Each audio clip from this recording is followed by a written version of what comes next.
first Ironman was Ironman Coeur d'Alene, and Crowe ended up winning that day, and he was sitting in the recovery area when I came through.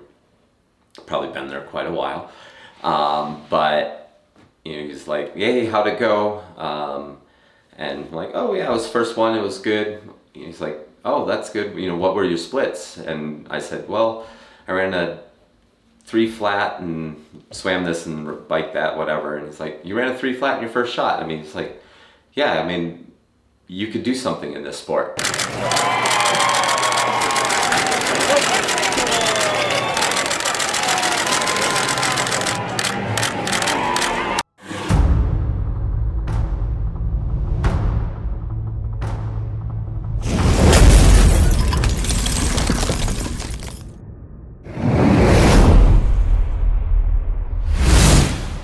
I've always had a really good relationship with my dad, and one of the things he taught me at a young age was how to set goals.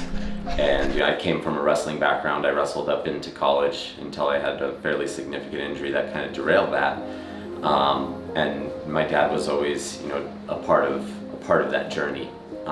But when I was 16, I went to a wrestling camp and was challenged by one of my mentors there to make a list of 50 goals for the next 10 years. And for whatever reason, I don't really know why, but finishing an Ironman triathlon was one of those goals.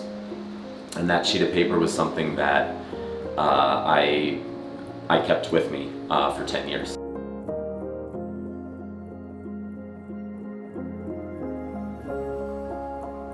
I grew up in a small town in Minnesota called West Concord. I grew up 5 miles outside of the town. It was about 500 people. Growing up, I definitely was an active kid. I spent most of my time either on the farm, working at my grandpa's farm, or working for my dad, working at my uncle's shop, or just, being outside. I wasn't definitely somebody that wanted to be inside very often. I got started running when I was really young because it was a way to spend time with my dad. My dad would come home from work, and he was like to do some local 5 and 10K type things, and so he would go out and go running, and he would take me on his warm up with me, drop me off, and then go and do his actual run. And by 4th or 5th grade, I was running the whole run with him, and then by 5th or 6th grade, I would drop him off after my warm-up. I've definitely been fortunate enough to have a lot of good influences in my life. I talk about my dad a lot, but I've had a great relationship with my mom. She was at pretty much every event that I had. I've had a lot of men in my life who've influenced me in many different positive ways. But yeah, I've always just connected the most with my dad. Just a lot of people who showed me how to work hard, stay humble, and set goals. And I think those are the 3 things that I was taught and had just been drilled in by example by so many people as I was growing up. My first experience on the Big Island was definitely where I fell in love with the sport and kind of thought that I had found my new hobby. I was nowhere in the mix at the front during that race. I just really enjoyed the atmosphere, really enjoyed the environment.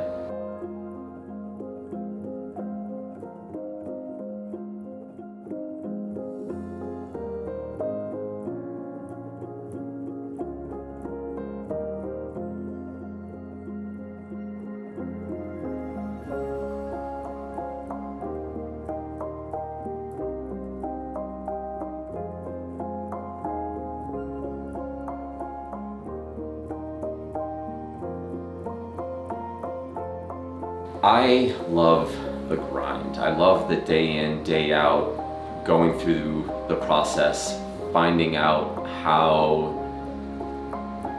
I can get ready to push myself and put myself in that very dark place. And I've been there a couple times. It's scary to go there.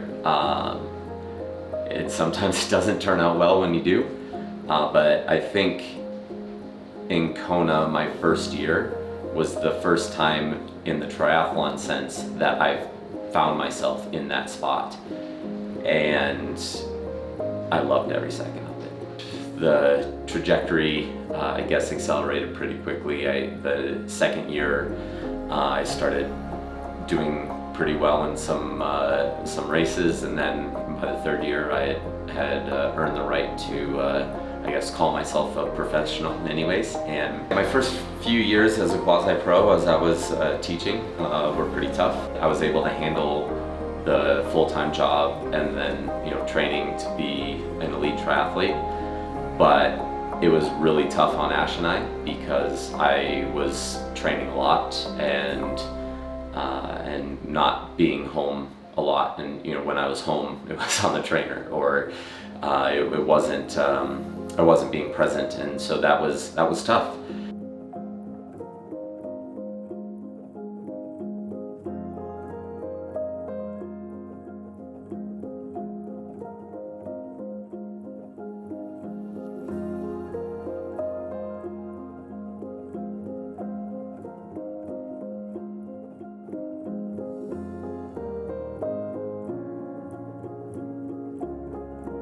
It sounds like you were heavily involved in the decision-making process of Matt pursuing triathlon full-time. Can you describe your role in that and what considerations went into it? Yeah, so when Matt decided to go full in, as he says, he was moonlighting as a professional triathlete and was a full-time faculty member 6 months from tenure. It was a hard decision. That was how we had really planned our whole life out to be.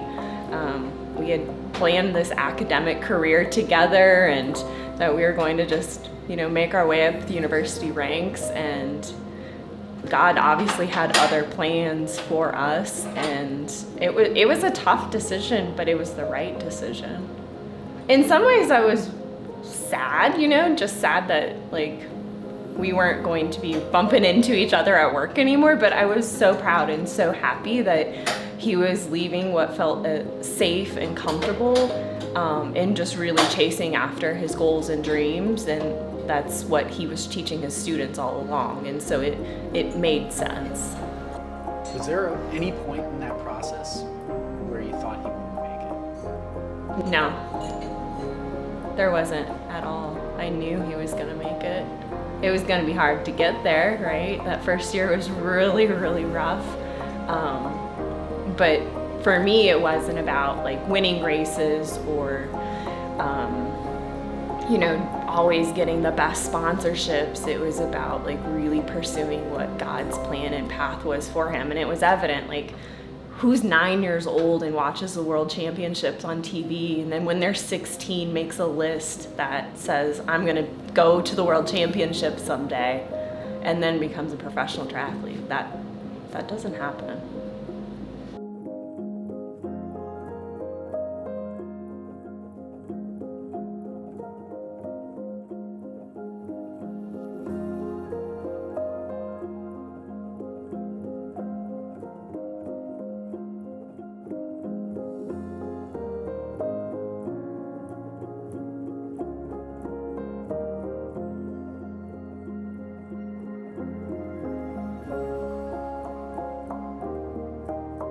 It took a while for me after I walked away from the classroom, to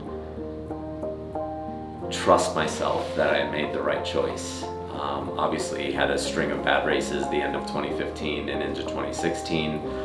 After I started at the tail end of 2016, got into a better headspace, got the body healthy again and the mind healthy again, and I think my last 4 races of that year went 4th, 3rd, 2nd, and then ended with a win. And that was a huge sigh of relief because, I had got my first win at a 70.3, and up to that point, I couldn't make any money in a 70.3 because I was coming so far from behind out of the water that, there just wasn't enough real estate on the run to catch up. And so, going those 4 races at a shorter distance, which I hadn't found success yet then, really kind of was, it allowed me to take a breath and, kind of trust that everything was going to be okay. Pursuing your dreams is something that everybody is going to tell you to do, right? It's a scary thing. And yeah, I think it's great if you're able to do that, but it comes with some risk. And I think if you're willing to accept the possible consequences of, having, there's been times where it was really tight for us and put a lot of stress on us. And, thankfully I've been able to have some good races at times when it mattered. But not everybody is going to have that fortune. But I wouldn't have done it any other way. My wife and I knew what the risks were. We accepted those risks, and it's been a great ride. I always want to be thought of somebody who's just out there trying to be the best he can, working as hard as he can to get the best result possible. I have very high goals in the sport. I haven't achieved all of them yet. I've achieved a couple of them, but there's a few more big ones that I am working towards taking down. And I had